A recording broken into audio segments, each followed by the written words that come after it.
There is sorrow, there is anger, there is confusion about next steps. But there's unity in recognizing that this is not how we want our communities to operate. Right now at 4:30, President Obama is expected to share healing words in Dallas today as North Texas looks to mend after that deadly ambush of Dallas police officers. Plus, new information about the shooter, Micah Johnson, and why a pro-black group says they kicked him out. And we speak to Johnson's father about the son he thought he knew. It is Tuesday, July 12th, 2016. This is CBS 11 News at 4:30, the ones for Texas. Good morning. We're glad you're with us. I'm Russ McCaskey. And I'm Karen Borda. It is just about 4:31 now. That means it's time for a check of weather and traffic on the ones. And we're going to begin with meteorologist Lisa Villegas, who has the hour-by-hour forecast. And it is windy out there today, Lisa. Yeah, I know. And we're going to continue with those wind speeds here, Russ, throughout the morning and this afternoon. In fact, they're just going to increase on us. Here's a look at the wind gusts, even up to around 30 miles per hour for portions of the area across the Metroplex, even embedded all across North Texas. But overall, it's a little gusty out there. In fact, like I said earlier, those wind speeds, they're going to continue throughout the day. Here's a look at your hour-by-hour forecast. We'll begin with some cloud cover hanging around here for the next couple of hours, but that sunshine back in the forecast. Take the shades. Will top out at 97 degrees. Yes, it will feel like the triple digits. I'll break down that heat index for you coming up in about 10 minutes. But first, let's send things over to Chelsea Davis. Hey, Chelsea. Hey, good morning, Lisa. We're looking okay on the roadways so far this morning. 35W in Rippey, that was the TxDOT camera we were looking at. And we're not checking out any construction there, but once you get closer to 28th Street, that's where you're going to see those cones that are out, and you're going to see that in both directions, northbound and southbound. So you could take Beach Street, Blue Mound to get by instead. Normal delays through downtown Fort Worth. 360 is a little slow just south of I-20 on the northbound stretch, and southbound 287, business 287, seeing some delays if you're trying to go down to Mansfield. Otherwise, Dallas County pretty quiet. We do have some closures for downtown still. I'll break those down coming up. All right, Chelsea, thanks. As North Texas begins to heal, President Obama is expected in Dallas later today to honor the fallen. Jason Allen starts our coverage this morning with when the president's expected to arrive and where he plans to be today. Jason.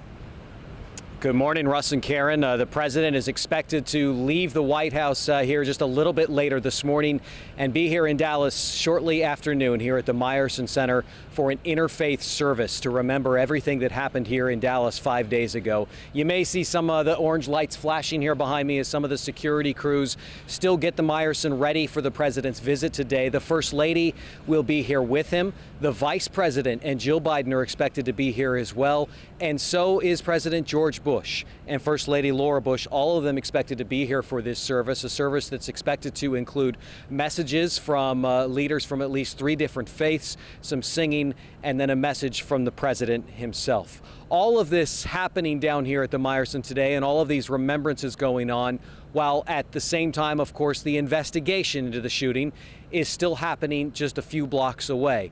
Some of that area that has been closed off over the last 4 or 5 days is starting to shrink just a little bit. Fewer closures now are expected today. Jennifer Lindgren has been following that part of the story. She is also here live in Dallas with some of the latest on the investigation and those closures this morning. Jen? Good morning, Jason. Right now I'm at the intersection of Main and Lamar Street. El Centro College is right behind me here, and this is actually as close as we've been to this crime scene since the night it happened. Some of these streets have already started to open up again this morning. Let me show you a map to make it easier to understand. Elm, Lamar, and Market Streets will be open to normal traffic starting around this time this morning.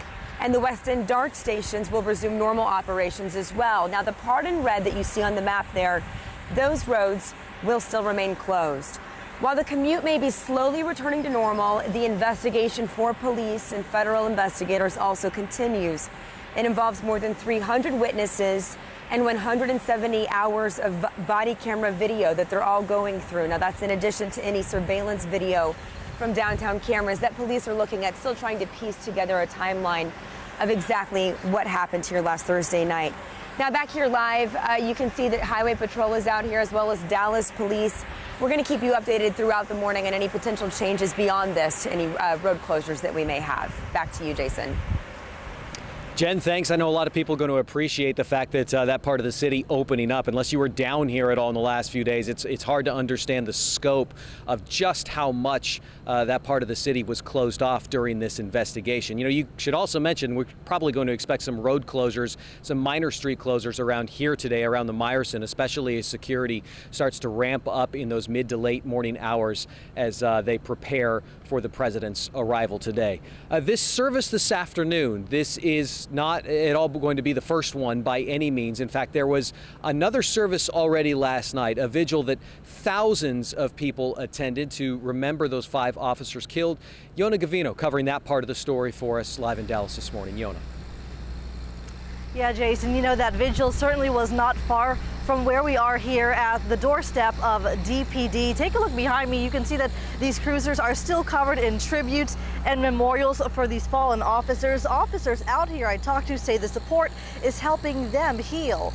The families of the 5 officers who lost their lives attended the candlelight vigil with close friends who shared personal stories. Their portraits were propped up in front of the speaker's platform. Shortly before 9 p.m., that's when citizens and officers lit thousands of candles in memory of the officers who were killed. The memorial service was organized by the Dallas Police Association. The father of one of the slain officers says his son is his hero. This has to stop. My son paid the ultimate price to take care of people. It's just senseless. I wish everybody could just get along. I tell, it doesn't matter whether you're black, white, green, purple. We need to all get along. This has to stop.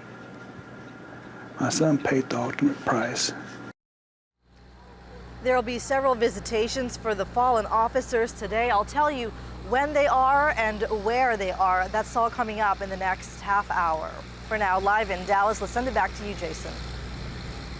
Yona, thank you. And we will have, of course, coverage, live coverage of this service here today with the president and the vice president and President George Bush. It's going to start with our news later this morning at 11 o'clock. We will continue all the way through starting at 11:30 with more live coverage of the event as we cover the president's arrival here in Dallas and continue all the way through that service.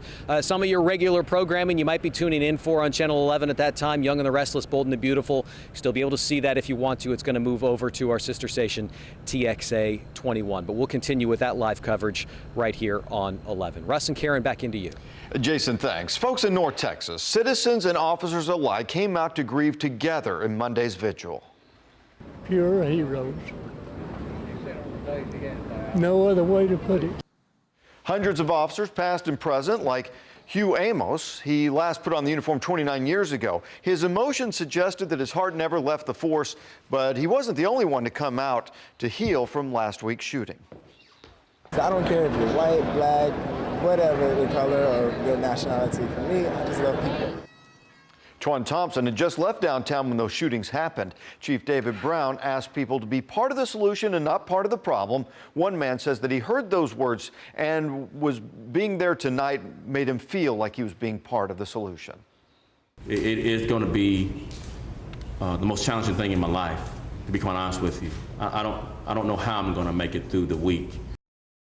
Candid, often raw, and obviously exhausted. We saw a different side of Dallas Police Chief David Brown yesterday, opening up about the job, the stresses, and how to move forward after tragedy. Our Gilma Avalos has the story with insight from a man who has trained every police chief in Texas.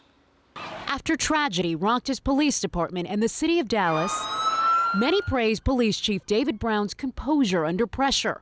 Today, a candid, admittedly spent chief did not hold back. We're asking cops to do too much in this country. From the stresses on the job, every societal failure, we put it off on the cops to solve. Not enough mental health funding. Let the cop handle it. Here in Dallas, we got a loose dog problem. Let's have the cops chase loose dogs. To the salaries officers take home. Our officers have been leaving because we're the lowest paid in the area. When you seek a job as a police officer, is one where you know the dangers that are going to be in front of you. But one thing is to know them intellectually, another thing is to experience them emotionally. Professor and law enforcement expert Dr. Alex Del Carmen has trained thousands of officers during his career. And I think he was very honest, he was very candid, he was very sincere. The chief called on protesters to step in. We're hiring. Get off that protest line and put an application in. And also demanded leaders be held accountable. Leaders in my position need to put their careers on the line to make sure we do things right, not be so worried about keeping their job. With tensions across the country boiling over, Dr. Dolcarmen says the chief aimed to set the tone for an unavoidable discussion. A serious, honest dialogue across the U.S.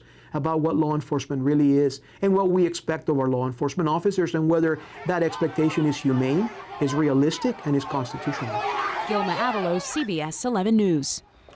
Now, you heard the chief say we're hiring, and people are already responding. The department posted a message on Facebook thanking everyone for their interest. We are learning more about Micah Johnson's past, the man accused of shooting and killing 5 officers. The new Black Panthers Nation in Houston says the 25-year-old joined their group 2 years ago and was even a member of the security team. But the leader says he suspended Johnson for being too radical. Still, he says that Johnson never did or said anything that warranted calling police. Johnson was a military veteran. Today, or yesterday, former Dallas Mayor Ron Kirk says it's clear Johnson's issues went deeper than race. The more we get into this, I hope we won't just see this as a black guy angry at white people. This is another troubled person who came back from the war that did not get the mental health treatment he obviously needed and then took that out here. Family and friends insist that the Army veteran was never the same following a tour of duty in Afghanistan, but they could not have imagined this. I don't know what to say to